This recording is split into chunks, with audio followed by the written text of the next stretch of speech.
Buenas tardes, bienvenidos, bienvenidas a todos. Gracias por acompañarnos hoy. Mi nombre es Dulce Guzmán, directora ejecutiva de Alianza Américas. Welcome, everyone. Thank you so much for joining us today. My name is Dulce Guzmán, Executive Director of Alianza Américas. Yo soy, This soy Dulce conversation will Guzmán, take directora place in ejecutiva de Alianza de Spanish, América. Esta but we do conversación have se dará English en español, interpretation. You pero can sí tenemos access this interpretación feature al by inglés. clicking on the globe Pueden acceder icon al located at the globo, al bottom of icono your del screen. globo en la parte baja de la pantalla. Bueno. Nuevamente, muchas gracias por acompañarnos hoy. Hoy tenemos con nosotras dos panelistas increíbles. Ahí a bienvenir a Maggie Loredo, coordinadora de inmovilidades y productora de impacto del documental El Digno Retorno. Desde el 2013 ha acompañado y participado en procesos organizativos con personas deportadas y retornadas forzadas a México. Y también tenemos con nosotros a Rosy Antunes. Es una mujer retornada y socióloga ayú con estudios en antropología social. Es responsable de familias transnacionales dentro del Instituto para las Mujeres en la Migración AC, o IMUMI por sus siglas. Tiene experiencia en incidencia política nacional e internacional para el acceso a derechos de las mujeres, familias y comunidades en contextos de retorno y deportación. Durante las últimas décadas, las políticas migratorias en Estados Unidos han criminalizado a personas de origen latinoamericano que viven en Estados Unidos. Las recientes redadas de deportaciones express y detenciones sin debido proceso intensifican esta tendencia. Según el Colegio de la Frontera Norte, más de 4.9 millones de mexicanos viven en Estados Unidos sin autorización migratoria. Están en Texas, California, Illinois, Carolina del Norte y Arizona, que son los estados concentrados con la mayor parte de esta población. Frente a esta realidad, urge preparar a las familias y personas en riesgo. El documento también establece que, de acuerdo a la información estadística más precisa con la que se cuenta a la fecha, habitan en Estados Unidos 332.3 millones de personas, de las cuales poco más de 39 millones son de origen mexicano.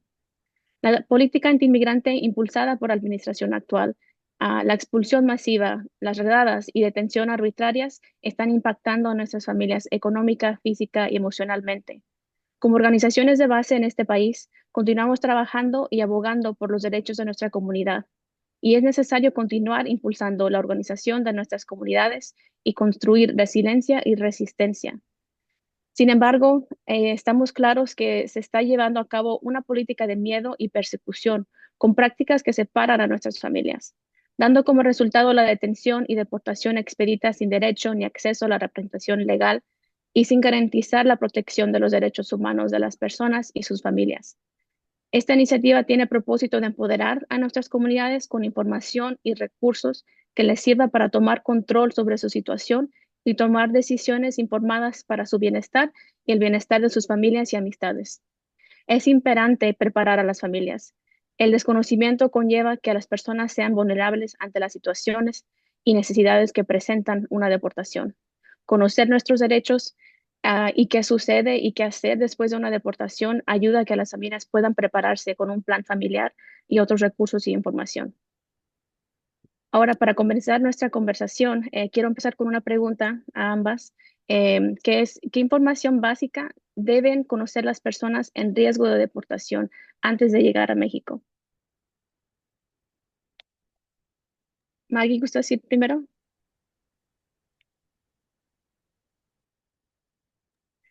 Sí, hola a todas, todos, todes.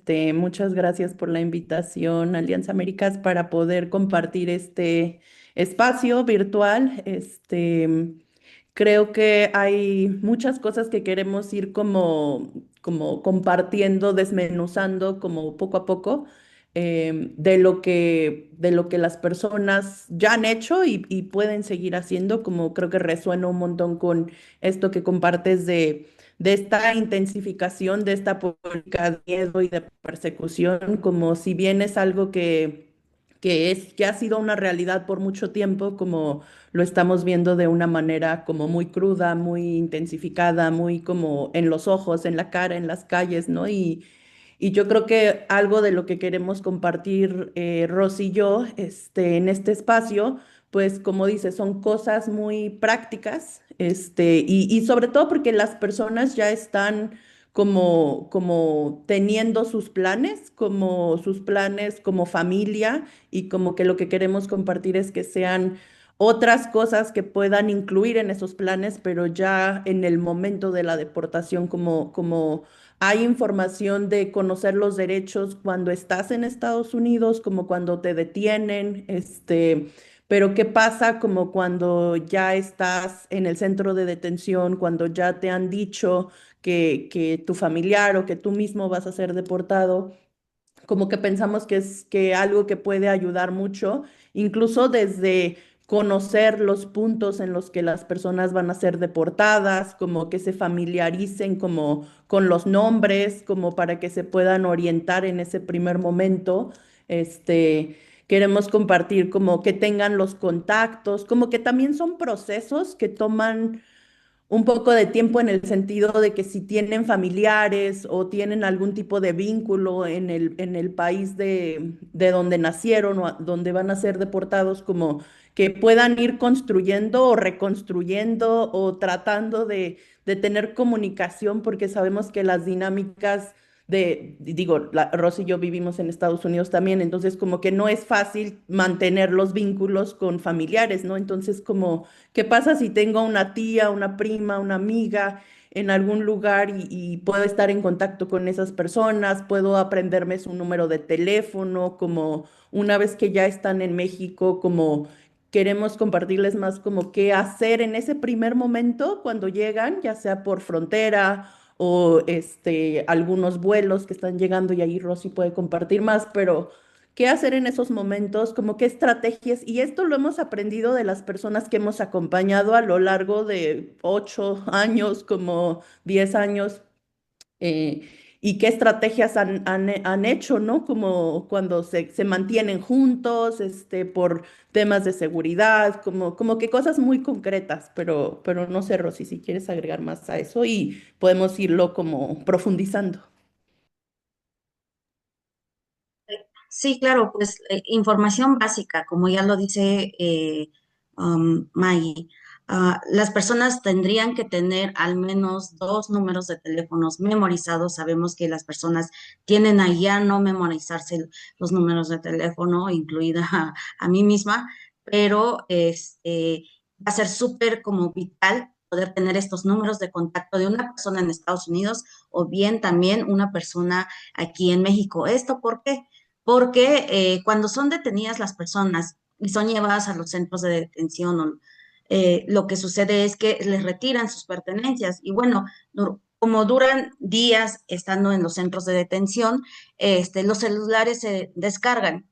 Y una vez llegando a un punto de repatriación, así es como le llama el gobierno mexicano, como tal es un punto de deportación, ¿no? Donde llegan las personas, no necesariamente van a encontrar eh, un lugar donde poder realizar llamadas, ¿no? Sabemos que lo ideal sería que el gobierno pudiera estar en todo momento en que una persona es deportada, pero sin embargo, hay personas que son deportadas en la noche, entonces ahí pues ya queda fuera del horario laboral de las autoridades mexicanas para poder hacer la recepción, entonces no van a tener dónde cargar sus celulares y poder sacar el número de contacto porque bueno, lo que realmente, o sea, funciona en estos casos teniendo estos dos números de contacto es que te puedes coordinar con tu familia o alguna red de apoyo que tengas todavía en Estados Unidos o acá en México, ¿no? Pues las personas lo que hemos observado al tener un número de teléfono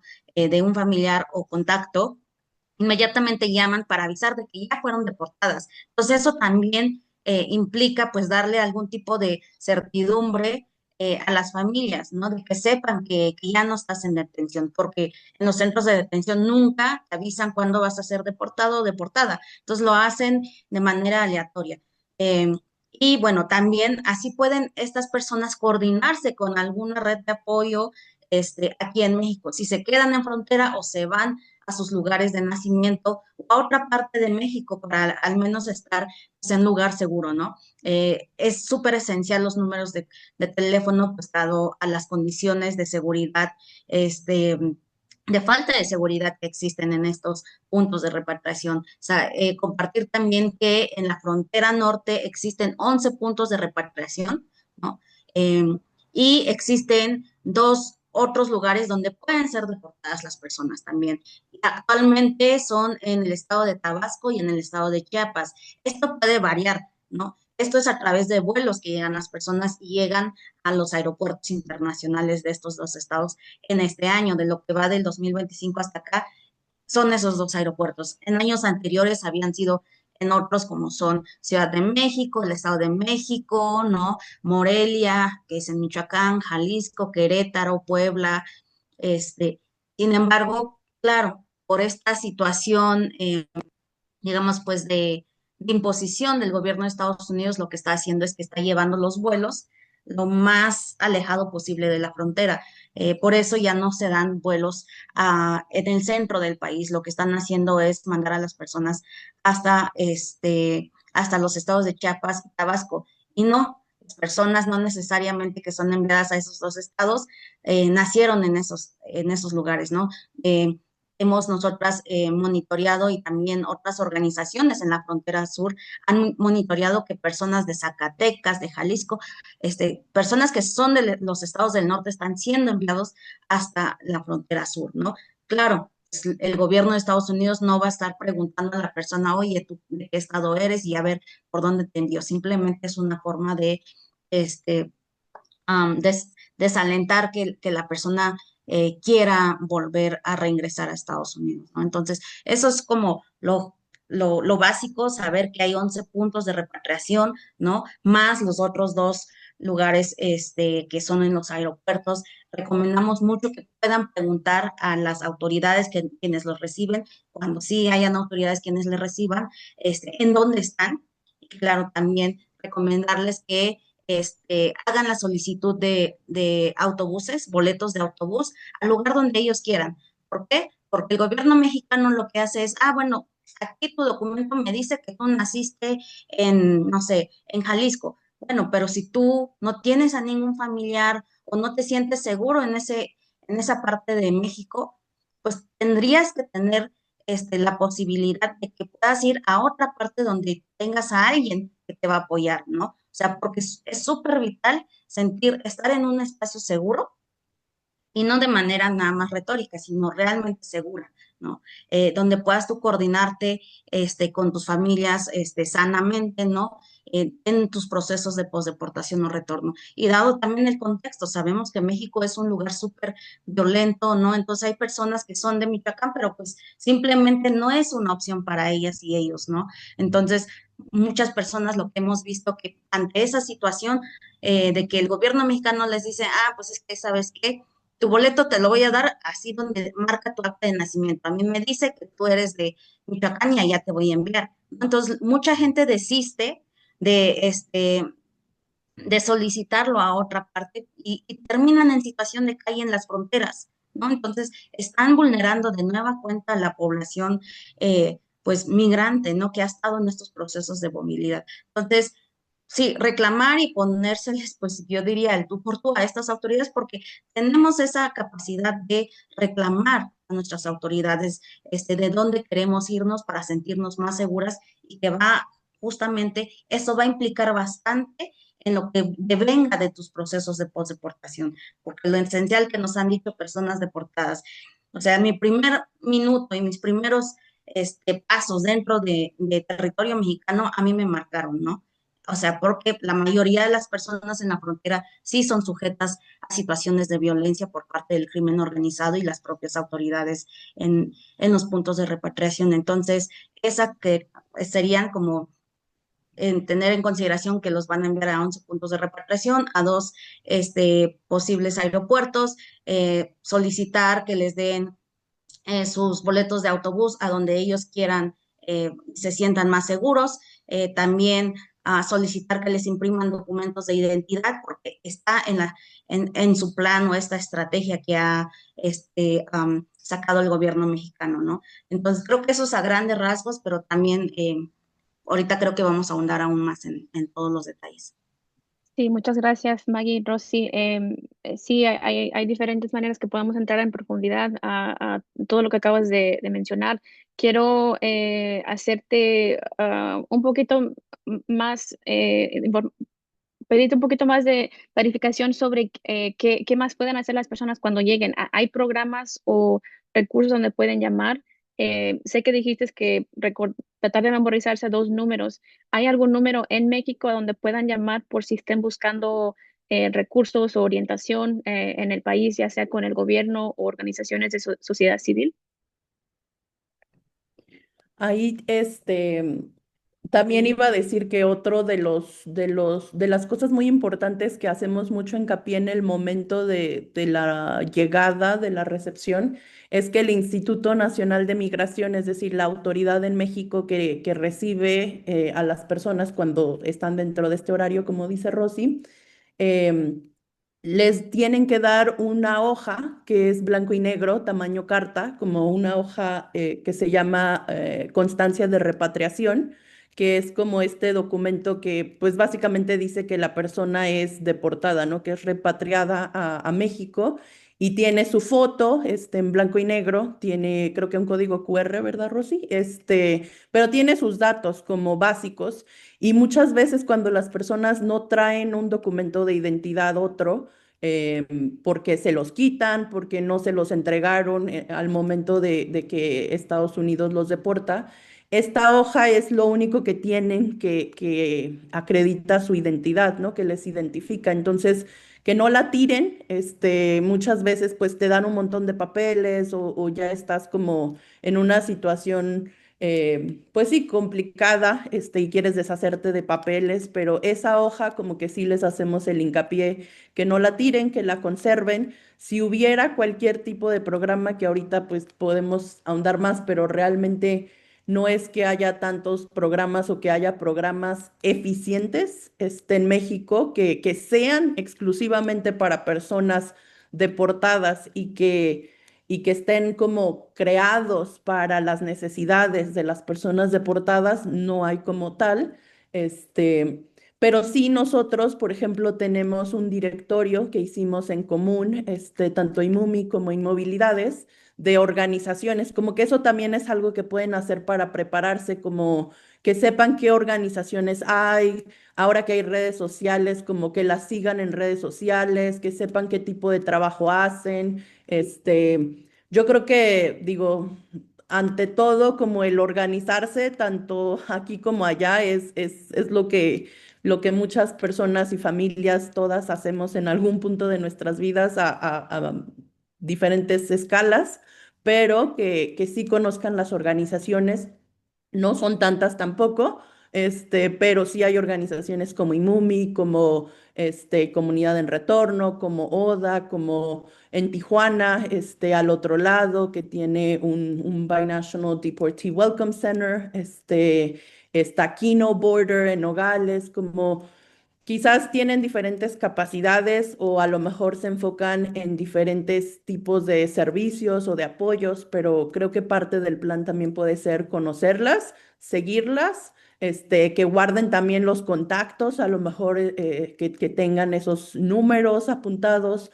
Sé que ODA tiene un área de acompañamiento, entonces que se sepan esos números para que les puedan contactar. Luego van a la central por acompañarlos o hacen como trabajo de ir a que puedan obtener su documento de identidad, si están en Ciudad de México, como también varía por estado, ¿no? Como creo que algo que decimos que las personas ya cuando llegan a los estados, a las ciudades, a las comunidades, pues es donde pues yo creo que están en mayor vulnerabilidad porque ya no están, o sea, ya no tienen acceso a saber qué programas, qué cosas, como que mucho es tratar de irlo aprendiendo, preguntando, pero sí diría que el directorio que les vamos a compartir, digo, también estamos trabajando en unos materiales que ya les compartimos más, pero ahí viene el directorio que estamos como tratando de mantener actualizado. Sí, gracias, Maggie. Justo iba a hacer una mini promoción de ese recurso. Estamos creando un tripótico que se pueda usar como casi como una lista, un checklist, donde pueden ver paso por paso qué información se necesita saber antes del proceso de deportación o de ser detenido, más como pensar en el plan que tiene uno que tener para organizarse, como bien has dicho, y luego otro que tiene información sobre qué hacer después de la deportación, ya estando en México. Entonces pronto les compartiremos ese recurso a sus correos electrónicos para que lo puedan usar. Así que muchas gracias por eso y también, como has dicho, el directorio a esas organizaciones que va a ser muy importante para saber qué otro apoyo pueden identificar cuando esté uno ahí.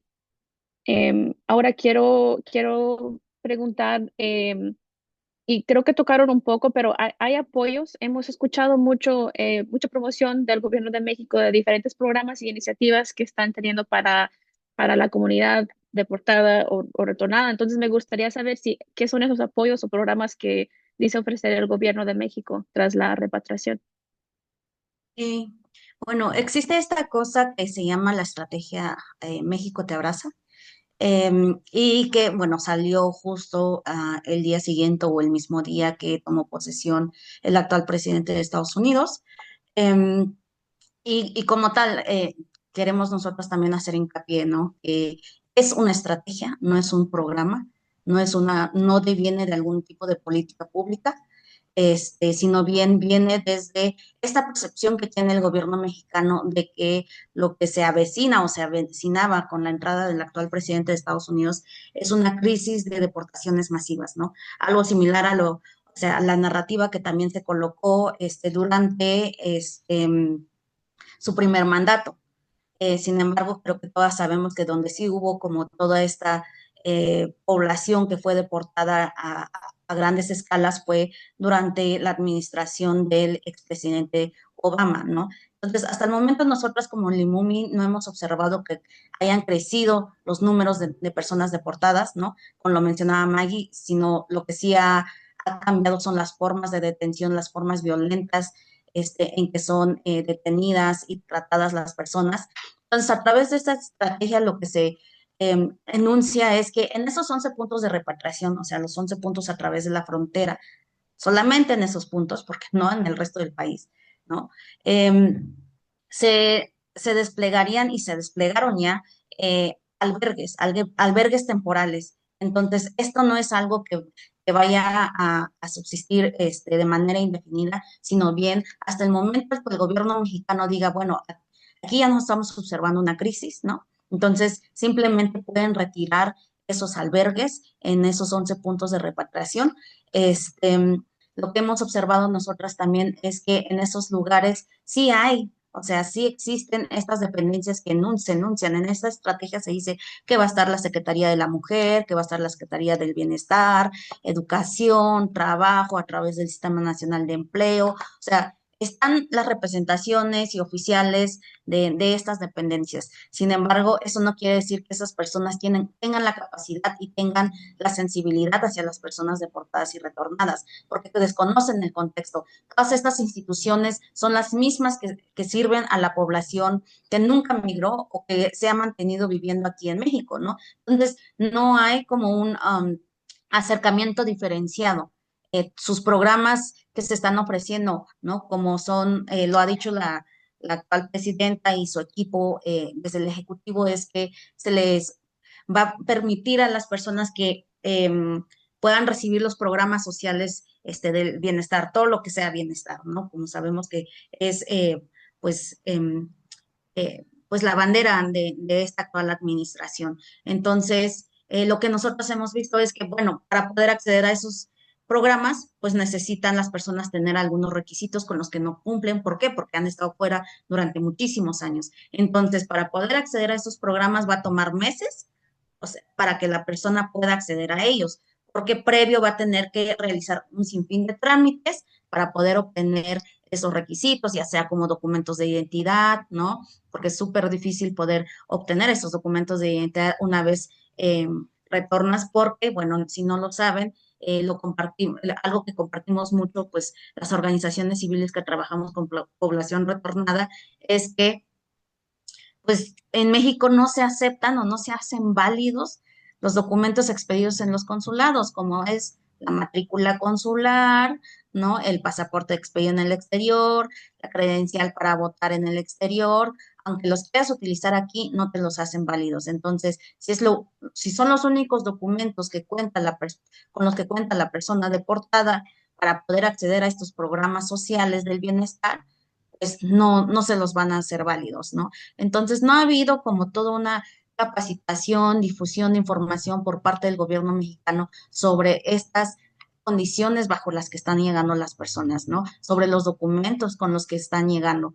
Y también, bueno, al ser una estrategia, pues no tiene un presupuesto designado, ¿no? No pasó o sea, como por un tema de, pues, en el Congreso para que se pudiera asignar anualmente lo que va a ser esta estrategia, ¿no? De hecho, lo que decía la presidenta, viene de o sea, una bolsita para situaciones de emergencia.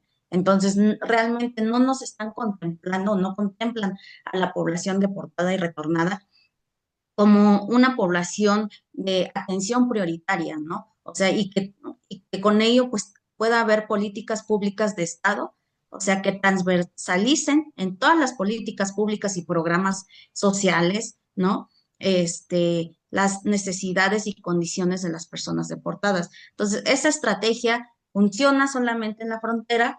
La idea es que pueda también, bueno, se supone que tiene también una vertiente de reintegración o integración. Sin embargo, nosotras hemos consultado en cada estado, en las dependencias, qué es lo que sucede, cómo funciona, no nos han podido dar cuenta.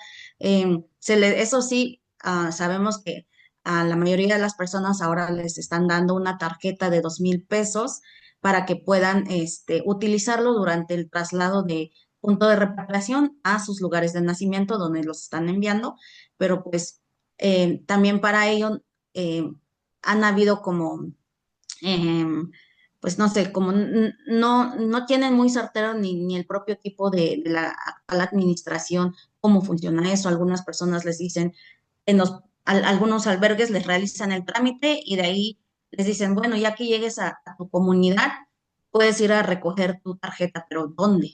¿No?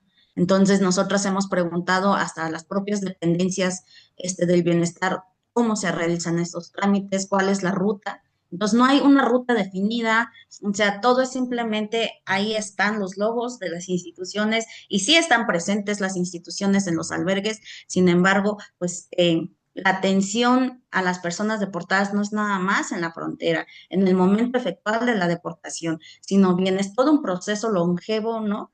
Que implica pues pérdidas, pero también muchos aprendizajes en el camino, aprendizajes que se dan a través de las propias comunidades y no bajo el acompañamiento de las autoridades del gobierno y el gobierno mexicano.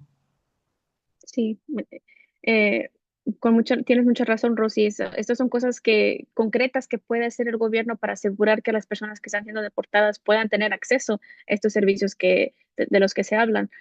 Y tenemos aquí una pregunta en el chat que tiene que ver más con eh, trabajo de incidencia. Dice, los pasaportes y las matrículas deberían ser documentos aceptados en México. Hoy en día debería ser prioridad. ¿Hay algún diálogo entre sociedad civil y el gobierno actual para este tema?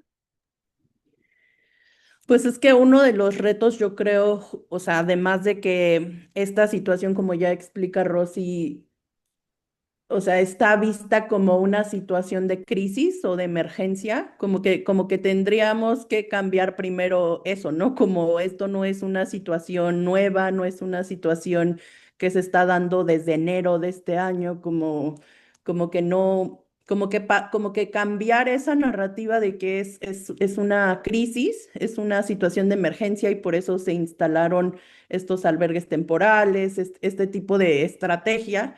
em, para entonces partir como en que tiene que haber una política, que tiene que haber políticas públicas, como decía Rosy y explicaba, este, y iba a agregar como que todo eso se me fue mi pensamiento, mi tren de pensamiento, ¿a dónde iba con eso? ¿Cuál era a ver, ¿me repites la pregunta para Que s- recuperar mi sí, que sí hay diálogo entre sociedad civil y el Ah, gobierno para que se puedan aceptar estos documentos. Sí, o sea, justo como viene de ese discurso de crisis, de emergencia, de hay que responder a esa situación, y no ha habido una apertura de la administración en México de querer trabajar con sociedad civil. O sea, Rosy mencionaba que la estrategia México te abraza, esta estrategia se presentó el día de la inauguración del actual presidente en Estados Unidos, pero sociedad civil estuvo por meses antes, cuando sociedad civil se enteró que estaban trabajando en una estrategia, en algo, no sabíamos qué.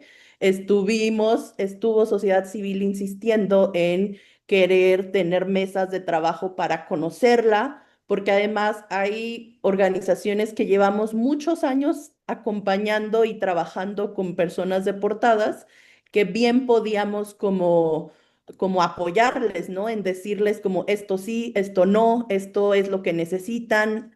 El gobierno como que hizo lo que pensó, que necesitan, pero realmente no es la realidad, ¿no? Entonces no ha habido esa apertura, y no solo para el tema de migración, como deportación, como en general, como esta administración en México, o no hay una apertura de trabajar y de estar abiertos a dialogar con sociedad civil en diferentes otros temas también, ¿no?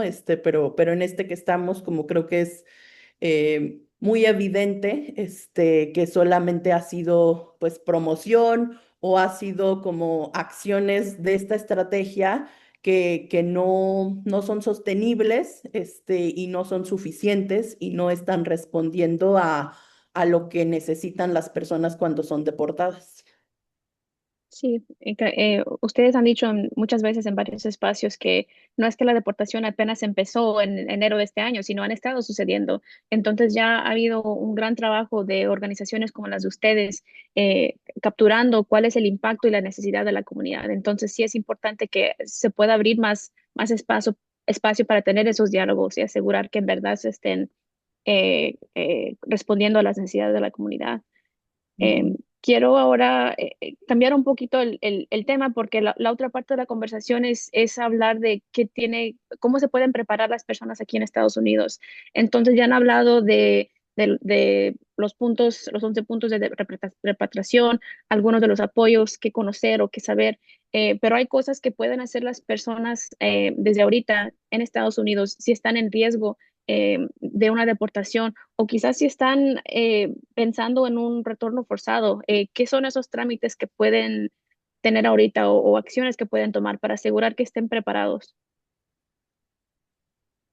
Sí, bueno, entre las cosas que, como tú mencionas, ¿no? Que pueden suceder dentro de todo este contexto y, o sea, no es porque vaya a ser algo nuevo que va a empezar a suceder, sino que algo que sucede mucho es que cuando una persona es deportada o un miembro de la familia es deportada, esto tiene impacto en la estructura familiar, pero también en la comunitaria, ¿no? Entonces, por ello, sabemos que personas se ven forzadas a tomar la decisión de regresar a México, ¿no? Bueno, en el caso de los mexicanos.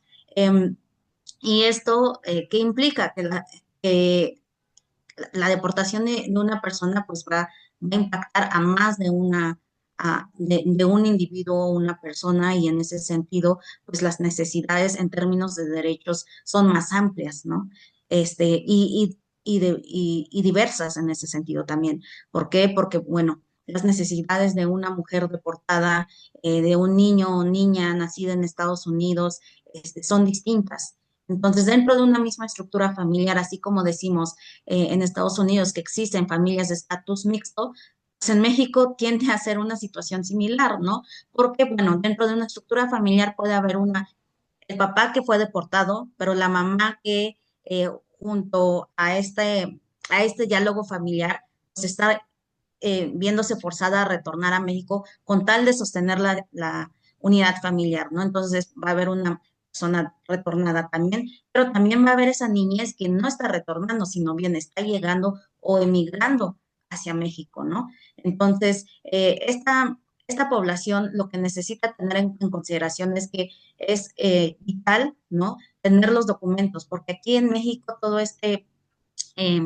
pues todo este refrán o no sé cómo decirlo, ¿no? De el papelito manda, ¿no?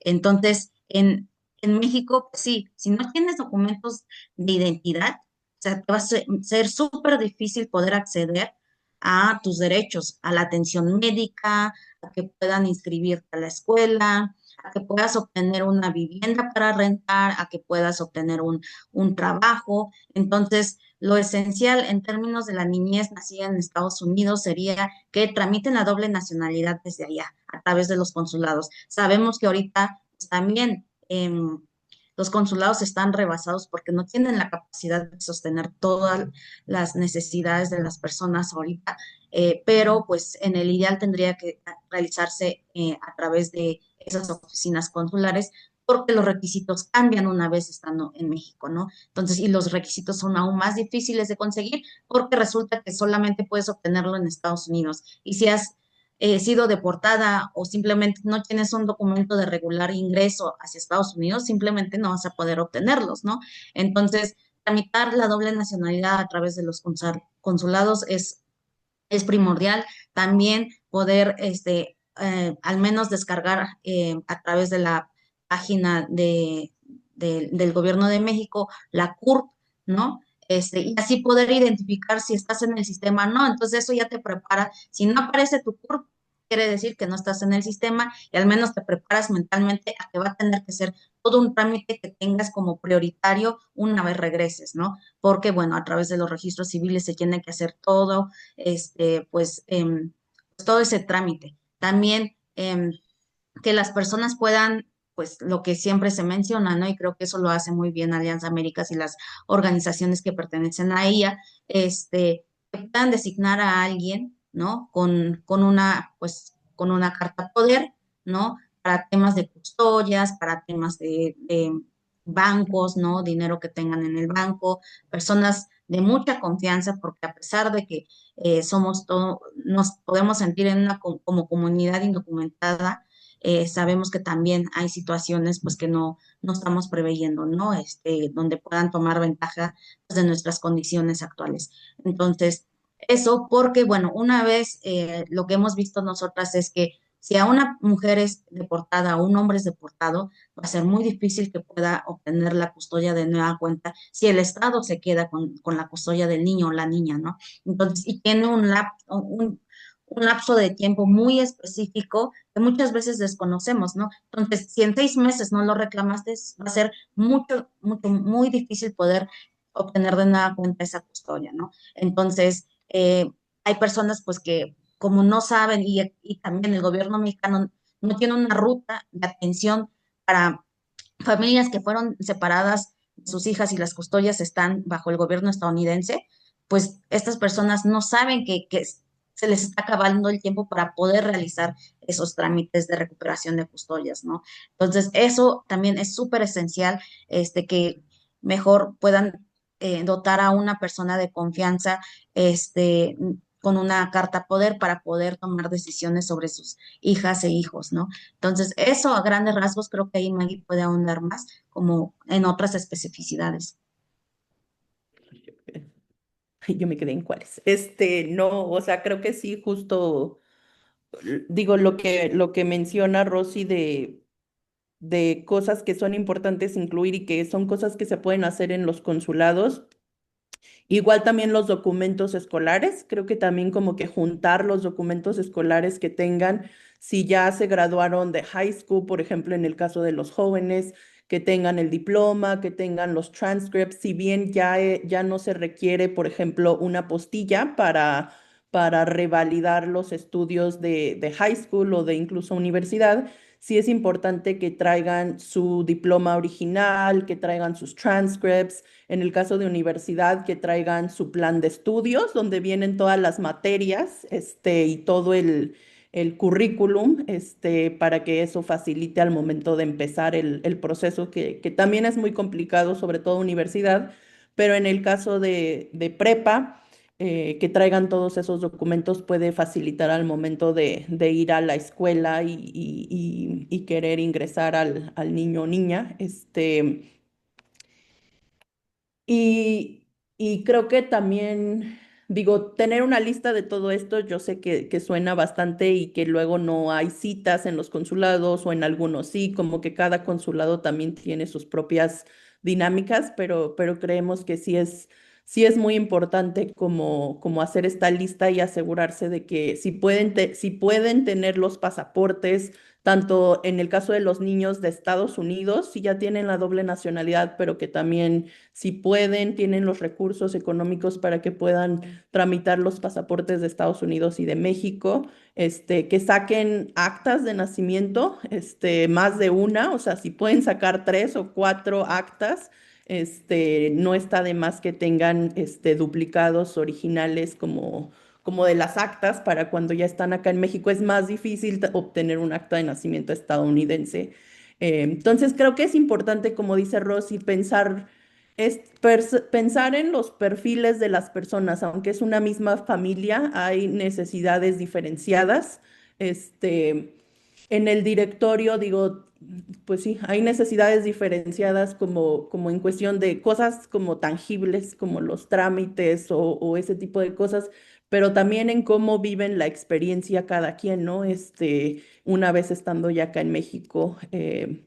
También digo, si tienen la posibilidad, digo esto como que suena muy, pues sí, como banal, pero si tienen la posibilidad de ahorrar, como eso hace también la diferencia cuando estás acá, si tienes ahorros para poder rentar vivienda o depende como mucho de las redes de apoyo con las que cuentas, tanto en México como en Estados Unidos. Y de tus condiciones también para poder tener ahorros o no, para que pueda eso facilitar el acceso a diferentes cosas. Y sí, Gracias. Y en el recurso del que hemos mencionado, que estamos ya casi por terminar y compartir, tiene la lista de esos trámites que se pueden hacer ante los consulados mexicanos y como has dicho, algunos toman tiempo para tener cita, entonces entre más pronto pueda uno tomar acción y hacer eso, pues mejor. Y en términos del ahorro, también es muy importante asegurar que tengas acceso a esas cuentas si están aquí en Estados Unidos. ¿Quién más tiene acceso y quién puede mandar ese dinero de ahorro que tengas? Muchas gracias por compartir eso. Y creo que en ese mismo sentido de cuáles recomendaciones para personas que están en esta situación, también hay una pregunta aquí de la audiencia que dice, ¿qué recomendaría a una persona que desconoce el país? Es decir, alguien quien tiene 30 años fuera de México.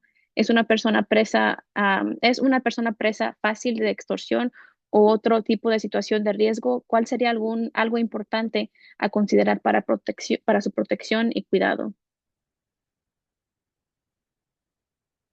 Creo que esto también tiene que ver con una pregunta que habíamos planeado, que tiene que ver con alguien que tiene bastante tiempo fuera del país y quizás esté en situación de riesgo de deportación o pensando en retornar. ¿Qué son esas cosas que deberían saber o pensar para prepararse quizás mentalmente, pero también saber cómo protegerse en un país que pues desconocen, ya siendo 20, 30 años fuera del país? sí, pues creo que en el momento de llegada, como en el punto de repatriación, como ya mencionábamos, sobre todo en los puntos de repatriación en la frontera, como desafortunadamente sí hemos documentado y tenido experiencias, incluso en los propios equipos, como de situaciones de inseguridad, nuevamente a manos del mismo Estado, o sea, de las autoridades del Estado. em, y también, por ejemplo, en las centrales de autobús, como es una realidad, lo que hemos visto es que personas que llegan, que son deportadas, como una de las cosas que hacen, por ejemplo, es mantenerse en grupo. Eso en el primer momento, ¿no? Como mantenerse en grupo, porque bien o mal ya hicieron algún tipo de vínculo con las personas con las que estuvieron en el centro de detención o en el autobús antes de llegar a la frontera norte, saben que vienen de allá, como por lo menos saben, tienen la certeza, ¿no? Que están en las mismas condiciones y algo que han hecho es mantenerse en grupo hasta que llegan a la central de autobuses, a la terminal de autobuses, este, muchas veces se apoyan, si una persona sí tiene efectivo, porque eso también varía, ¿no? Si te detienen cuando traías dinero en efectivo, puede ser que ese dinero te lo regresen con las pertenencias que te regresen, pero no es seguro tampoco. Pero si hay personas que llegaran a tener efectivo, pues se cooperan, porque también lo que pasa muchas veces es que luego hay personas, todavía a mí me tocó el viernes, incluso personas que llegan a la Ciudad de México, a la central de autobuses del norte, que es una de las centrales de autobús más como grandes de la ciudad y a donde llegan todas las personas que vienen del norte. em, o sea, les dan el boleto para llegar a la central del norte, pero la persona no vive en Ciudad de México o no tiene familia en Ciudad de México y entonces tiene que tomar otro autobús a otra ciudad y lo que hacen es que se mantienen personas en grupo por lo menos hasta que la persona toma el autobús para la otra ciudad o se cooperan para poder completar el boleto de autobús. Hay personas pues que nos ha tocado ver, ¿no? Que pasan la noche en la misma central porque no pueden contactar al familiar o por diferentes motivos, entonces yo diría, o sea, eso es lo que en el primer momento como que puede contribuir a cuidarse, manteniéndose en grupos y eso es posible, no siempre es posible. Este, y teniendo estos datos a lo mejor de las organizaciones, como ver si eso es como otra opción. También va a variar mucho dependiendo de qué lugar llega la persona, como si llega a Ciudad de México es diferente, como decía Rosy, a si llega a una comunidad en otro lugar, en donde hemos visto que personas pues luego se ven forzados a migrar otra vez. Puede ser que sí llegaron a la comunidad en Guerrero, en Michoacán, pero por diversos motivos de inseguridad, se desplazan o son forzados otra vez a migrar a la Ciudad de México o a Guadalajara o a estas ciudades, ¿no? Tanto por temas laborales, pero también por temas de seguridad. Entonces también varía mucho dependiendo del lugar, en donde vives, pero como consejos, digo, también obviamente si eres mujer es diferente a si eres persona, queer, por ejemplo, así eres hombre, como que los niveles también de vulnerabilidad o de riesgo también se viven en cuerpos diferentes. eh, pero sí, eso es lo que diría, ¿no? Que es como complejo ver dependiendo de dónde vives, ¿no? Gracias, Maggie. Ya tenemos pocos minutos, pero sí quiero resaltar una pregunta que contestó Rosy, pero creo que quizás podemos profundizar un poquito más. Dice, la puesta en marcha de la estrategia impulsada por el gobierno de México solo cubre a ciudadanos mexicanos o hay algún tipo de atención hacia personas de otras nacionalidades y cuáles. Y Rosy respondió que la estrategia México Te Abraza solo está dirigido a las personas mexicanas. Entonces quiero preguntar, ¿hay ayudas para personas que no son mexicanas que son deportadas a México? Bueno, el gobierno mexicano no va a reconocer que está recibiendo a personas deportadas de otros países, porque, bueno, ya se acabó lo que es el Quédate en México, ¿no? Oficialmente ya México no recibe a estas personas en esta situación. Sin embargo, la actual presidenta de México sí ha hecho declaraciones donde dice que, pues, por ser una administración humanista, no se puede negar a la recepción de estas, ¿no? Pero entonces, de facto, sí están llegando personas deportadas a México. Nosotras, junto también a muchas otras organizaciones en la frontera norte, en el centro del país y en la frontera sur de México, hemos eh, observado que personas de otros países están siendo deportadas en los estados del norte y de ahí son enviados a través de autobuses durante largas horas, de trayecto de veintitantas horas, ¿no? Son transportadas hasta la frontera sur, ¿no? En los estados de Chiapas o Tabasco. Entonces, y ahí lo único que hace el gobierno mexicano a través del Instituto Nacional de Migración o el INM es que las deja ahí, ¿no? Simplemente las suelta y ya. O sea, no hay ningún tipo de acompañamiento como tal.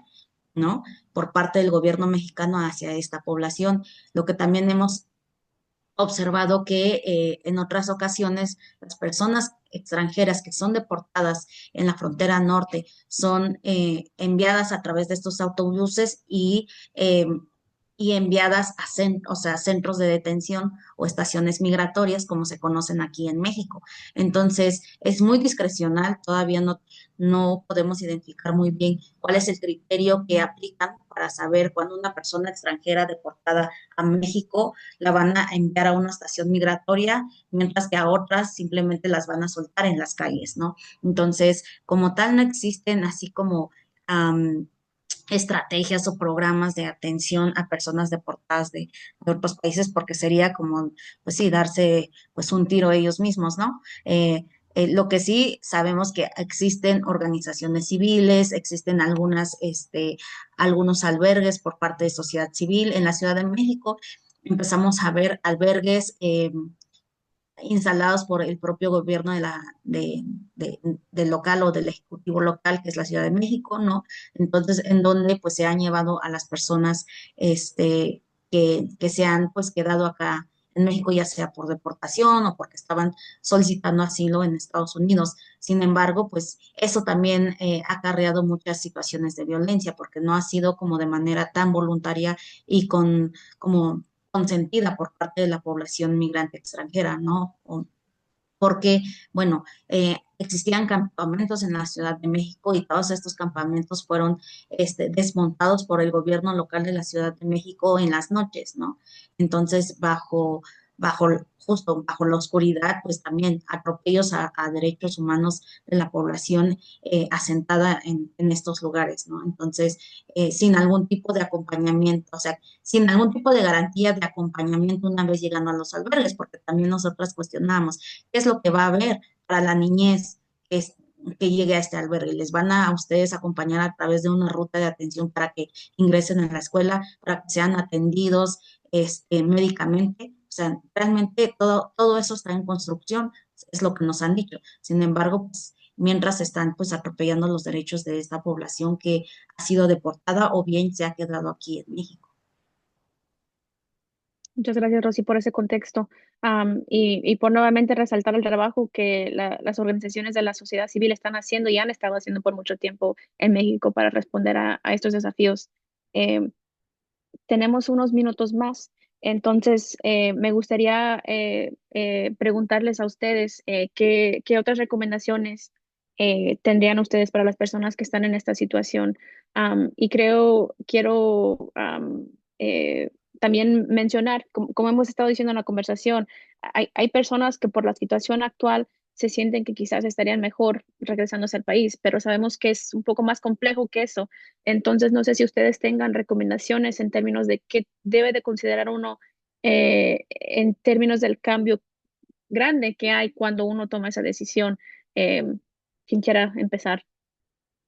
Sí, antes de eso, como quería también mencionar la pregunta que pusieron relacionada al tema de vivienda, que Rosy contestó, como creo que también algo importante a saber es que, digo, en México no existe como tal un control en temas de vivienda, como rent control o como nada de eso. Entonces, como que varía mucho también dependiendo a qué lugar llegas, como Rosy decía, o por ejemplo en el caso de la Ciudad de México, como te piden, y ahí entra como otra vez las redes de apoyo, ¿no? Como debido a como la Ciudad de México que está como cada vez más controlando o ha controlado ya como quién tiene acceso a vivir en la Ciudad de México, te piden, por ejemplo, un cosigner, ¿no? Y un cosigner es alguien que firme tu contrato contigo y que diga como que te conoce, pero además como que si tú no pagas o lo que sea, esa persona van tras esa persona, pero esa persona tiene que tener propiedad en ese lugar. Tiene que tener una casa, un departamento que ya lo haya terminado como de pagar y que esté como bien con sus impuestos. Entonces tiene que tener una propiedad y eso lo hace muy difícil para mucha gente, pero sobre todo para personas deportadas o retornadas que no tienen o que conocen a alguien, pero como que no todos quieren ser tu cosigner, ¿no? No todos quieren como poner su propiedad, para ese tipo de cosas. Obviamente varía si te vas a otro estado o a un lugar más pequeño, como hay diferentes requisitos, pero por lo general sí te piden el documento de identidad, te piden este cosigner muchas veces y lo que ya ponía ahí Rosy, ¿no? Pero solo para decir también que varía un montón. ¿Y qué cosas como tendrían que o podrían como las personas que están considerando, como dices, es algo muy algo que no podemos generalizar, como que las personas que están, como decíamos, esta política de miedo, que se ha intensificado y que se ha vuelto como muy cruda y muy como, muy así, em, pues las familias también como tienen diferentes niveles de recursos, de apoyo, de condiciones, ¿no? Como hay quienes a lo mejor pueden tener un trabajo desde Estados Unidos y seguir teniendo ese trabajo en línea, y van a seguir recibiendo un sueldo quizás desde Estados Unidos, pues sus condiciones van a ser distintas a una familia que tiene que buscar trabajo una vez que llegan acá en México y que el sueldo va a ser diferente, como quizás la persona como que todavía puede trabajar remotely desde Estados Unidos, pues va a poder tener acceso a muchas otras cosas que a lo mejor ni está pensando que es algo difícil, ¿no? O va a tener más ingresos y va a permitir que los hijos vayan a visitar a los abuelos a Estados Unidos cada verano, o les va a permitir como vivir en un lugar en donde es muy considerado como, entre comillas, turístico y se habla inglés, o le va a permitir meter a su hijo a una escuela privada donde puede seguir estudiando inglés o donde va a seguir hablando inglés, como, o sea, creo que lo que yo más bien diría como pensar que los recursos con los que cuenta cada familia y las condiciones va a marcar una gran diferencia en su experiencia después del retorno o la deportación, como si va a tener acceso a todas estas cosas, va a ser diferente a otra familia que no las va a tener. Y ahí por eso también con Rosy y otros compañeros como que estamos haciendo siempre hincapié que no podemos generalizar y decirles como, ay, sí, vénganse, acá hay escuelas privadas, acá hay casas bonitas, acá hay comunidad, entre comillas, que habla inglés, como porque no son las mismas condiciones. Entonces, como que parte de ese plan, yo también diría como investigar como qué familia tienes, qué redes de apoyo, qué ciudad, cómo vas a llegar, tanto porque es factible para ti, preguntar preguntar cómo son las condiciones y que de acuerdo a tus propias condiciones, como que entonces ahí elabores como ese plan y cómo va a ser. La separación familiar es una realidad, como muchas personas que hemos acompañado, que conocemos desde hace más de 10 años, como siguen separados de sus familias. El tema de obtener visas no es fácil, o sea, puede tomar muchos años o depende como ahorita el contexto, como tampoco es fácil. Entonces, como saber que esa separación familiar, pues es algo como real, ¿no? No es que te puedas preparar ni nada, o sea, quizás solo estoy diciendo como cosas generales, ¿no? Pero no sé si Rosy quiere agregar a eso. Sí, tenemos 30 segundos para empezar a cerrar la conversación, pero Rosy, nos gustaría escuchar tus pensamientos también. Sí, lo último nada más mencionar, no olvidar, y creo que pues es algo entendible, ¿no? Solo que en grados distintos sucede que las familias o nuestras redes de apoyo también se agotan, ¿no? Entonces, n- si tenemos algún tipo de red de apoyo aquí en México, en Estados Unidos, estas nos pueden sostener por un periodo muy corto, no necesariamente durante todo nuestro proceso de deportación o retorno forzado. Y eso es algo creo que a lo que tenemos que llegar como a términos que nos cuesta a veces aceptar, ¿no? Que se diluyen también esas redes de apoyo. Pero bien, por ello es necesario empezar a construir otras en el espacio en donde nos encontremos, ¿no? Claro, considerando temas de seguridad, temas de confianza y que las personas también pues sepan que no son las únicas que han pasado o están pasando por este proceso. Y esto creo que nosotras y junto a otras personas deportadas lo vivimos, ¿no? Por mucho rato pensábamos que éramos las únicas personas en nuestra comunidad, de nuestra colonia que había sido deportada o que retornó de manera forzada. Entonces, eso la verdad hace que también nuestros procesos de... pues sí, de elaboración de nuevos proyectos de vida se alenten, ¿no? Porque pues lo tomamos como una situación personal, ¿no? Entonces, que sepan que hay organizaciones como ODA, ¿no? Que le apuestan más a la parte cultural, comunidad en retorno, una organización que apoya más a población de la generación de nuestras mamás o papás, ¿no? Que quizá no hablan inglés, pero bueno, tuvieron una, un promedio de vida longevo en Estados Unidos donde se desarrollaron como personas adultas, el IMUMI, que hace acompañamiento psicojurídico de casos de niñez, mujeres y familias, ¿no? Entonces, que sepan que hay pocas organizaciones, pero sustanciales para el acompañamiento en este proceso de postdeportación y retorno forzado. Muchas gracias. Muchas gracias nuevamente, Maggie y Rosy, por esta información muy valiosa. Creo que hemos aprendido mucho, mucho que va a estar incorporado en estos recursos que estamos construyendo juntas, nuestras organizaciones. Y quiero también darle las gracias a todos los que nos acompañaron hoy, a agradecer especialmente a nuestros panelistas por compartir su conocimiento y experiencia, a quienes participaron muy activamente en el chat y a nuestro equipo de Alianza Américas por hacer este espacio posible.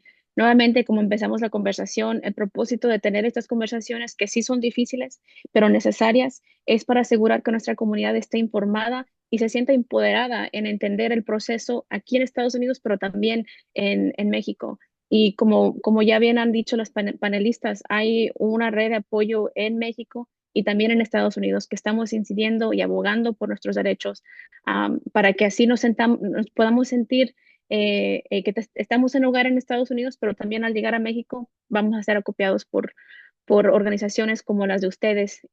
Entonces hay que seguir haciendo incidencia, hay que seguir creciendo nuestra red y hay que seguir en la lucha. Muchas gracias nuevamente. Nos estaremos en contacto.